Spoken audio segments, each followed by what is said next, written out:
Hello बच्चों, आज की इस वीडियो में हम बात करेंगे बिहार बोर्ड कक्षा 10 के संस्कृत विषय के तृतीय पाठ की, जिसका नाम है अलस कथा, जिसका अर्थ होता है आलसी की कथा।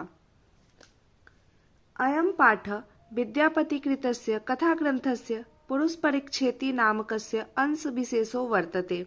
यह पाठ विद्यापति द्वारा रचित पुरुष परीक्षा नामक कथा ग्रंथ का विशेष अंश है।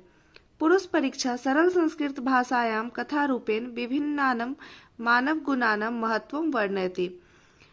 पुरुष परीक्षा सरल संस्कृत भाषा में कथा रूप अनेक मानवीय गुणों के महत्व का वर्णन करता है। दोषानां च निराकरणाय शिक्षाम ददाति, और दोषों के निराकरण के लिए शिक्षा देता है। विद्यापति लोकप्रिय मैथिली कवि आसीत। विद्यापति मैथिली में लोकप्रिय कवि थे।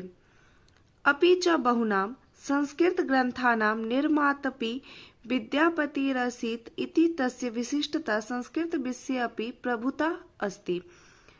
वैसे तो और अधिक ग्रंथों के रचयिता विद्यापति थे, लेकिन उनकी विशिष्टता संस्कृत विषय में अत्यधिक थी।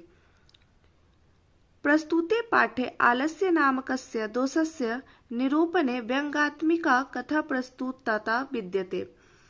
प्रस्तुत आलस्य नामक पाठ में आलसी के दोष निरूपण में व्यंग्यात्मक कथा प्रस्तुत की गई है। नीतिकारा आलस्यम रिपुरूपम मन्यते। नीतिकार आलस को दुश्मन के रूप में मानते हैं। आसीत मिथिलायां वीरेश्वरो नाम मंत्री। मिथिला में वीरेश्वर नाम का एक मंत्री था।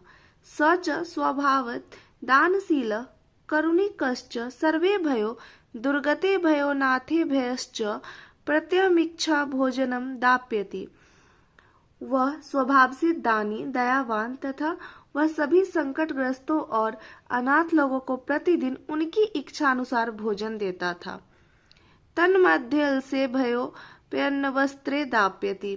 उनके बीच वह आलसियों को भी अन्न वस्त्र देता था। यतः क्योंकि निर्गतीनां च सर्वेषामलसः प्रथमो मतः किंचिन क्षमते कर्तुम जाठरे नामपि वहेना।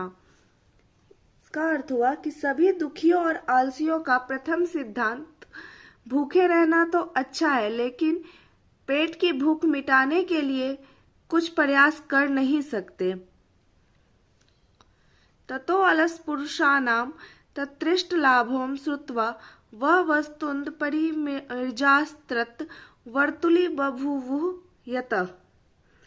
तब आलसी लोगों के इच्छित लाभ को सुनकर बहुत से बिना परिश्रम भोजन पाकर तोंद बढ़ाने वाले वहां जमा हो गए, क्योंकि स्थिति सौकर्य मूला ही सर्वेषामपि संहते सजाति नाम सुखम दृष्टवा केन धावन्ति जंतव।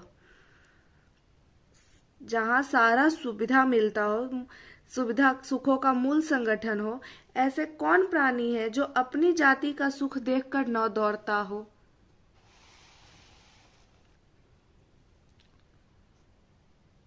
पश्चादुल्लसानं सुखम दृष्ट्वा धूर्ता अपि कृत्रिमालस्यं दर्शयित्वा भोज्यं गृह्णन्ति। उसके बाद में आलसियों को सुख को देखकर ठग, यानी जो बनावटी आलस दिखाकर भोजन करने लगे। तदंतर मलसालायां बहुद्रव्यव्ययं दृष्ट्वा तन्नियोगी पुरुषै परामृष्टम्। इस बीच आलसियों पर बहुत अधिक खर्च देखकर उनमें संयमी पुरुषों ने विचार किया गया कि यदक्षम बुद्ध्या करुणया केवल मलस्येभ्यः स्वामी वस्तुनि दाप्यति कपटेनालसा अपि गृह्णन्ति इत्यस्माकं प्रमादः। कि स्वामी केवल बुद्धि से हीन लोगों को ही दयापूर्वक वस्तुएं देते थे। धूर्तता से आलस्यहीन भी वस्तुएं ग्रहण करते हैं, और यह हमारी लापरवाही है। यदि भवति तदालस पुरुषाणां परीक्षां कुर्म इति परामर्श्य प्रसुप्तेषु अलस्यशालायां तनियोगी पुरुषाः वहिनं दापयित्वा निरूपयामाशु। इसलिए उन आलसी पुरुषों की परीक्षा ली जाए, ऐसा विचार करके संयमी पुरुष आलसियों के निवास गृह में आग लगवाकर जांच करते हैं।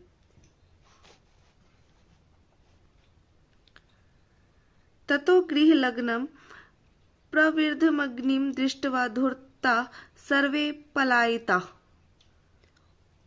तब घर में लगी आग को फैली हुए देखकर सभी ठग भाग गए। पश्चादि शीतलाशाः अपि पलायिता। उसके बाद में थोड़ा आलस करने वाले भी भाग गए। चत्वारः पुरुषास्तैव सुप्ताः परस्परमालपन्ति। किंतु वहां सोए हुए 4 पुरुष आलसी जो थे आपस में बातचीत करते हैं। एकेन वस्त्रावृतमुखनोक्तम् अहो कथमयं कोलाहलम्। एक ने वस्त्र से ढके हुए मुंह से कहा, अरे यह कैसा शोरगुल है। द्वितीयनोक्तम् तर्कयते यदस्मिन् गृहे अग्निलग्नोऽस्ति। तब दूसरे ने कहा, लगता है इस घर में आग लगी हुई है। तृतीयोनोक्तम् कोऽपि तथा धार्मिको नास्ति। तीसरे ने कहा, कोई भी वैसा धार्मिक नहीं है। य इदानीं जलादैवर्यशोभिः कर्तैवस्मान् प्राविर्नोति। जो हमें जल से भींगे हुए वस्त्र से ढक दे। चतुर्थे नोक्तम् अये वचाला कति वचनानि वक्तुं शक्नुथ। चौथे ने कहा, अरे वचल कितनी बात बोलते हो। तुषिणीं कथनम न तिष्ठत। चुपचाप क्यों नहीं रहते। ततश्च चतुर्णामपि तेषामेवं परस्पलापं श्रुत्वा वहिनं च प्रवृद्धमेषामुपरि पतिष्यन्तं दृष्ट्वा नियोगी पुरुषैर्वर्धभयेन चत्वारोऽप्यलशाः केशिष्वा वाकृष्य गृहीत्वा गृहाद् बहिर्गता।